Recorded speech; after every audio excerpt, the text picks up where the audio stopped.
I mean, Linji, for instance, one of the Zen scholars, is famous for his phrase, if you see the Buddha on the road, kill the Buddha, and it's meant to be a get rid of anything external from yourself that you think will get you enlightenment. The idea that there is a path, that there is something to get, there is such a thing as samsara and nirvana, and some place you need to go in order to attain enlightenment. That is sort of what is keeping you from enlightenment in the first place. The first shift is with Nagarjuna, who's like the most famous and most important Buddhist thinker outside of the Buddha himself.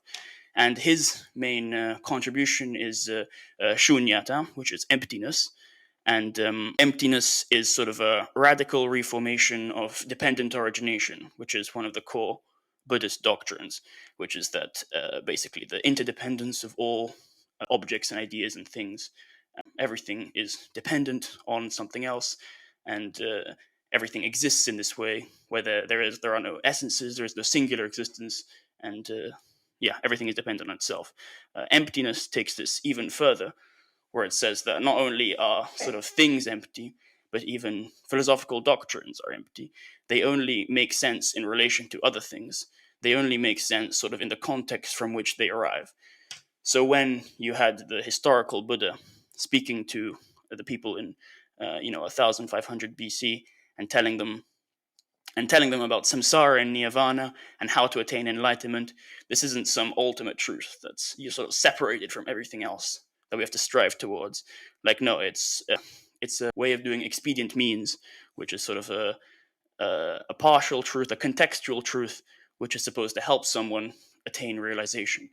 For the people at that time that the Buddha was speaking to, he had to speak in words that they would understand in that context. And so he spoke of samsara and the liberation from samsara and meditation and whatnot.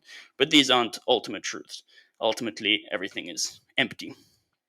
And even though that already sort of takes away a lot of the soteriological thinking, right, of getting rid of an ultimate truth, there's still, depending on the school of Mahayana, there's still some soteriology. Like, the goal becomes, instead of attaining nirvana, you're understanding emptiness, and then sort of you attain nirvana.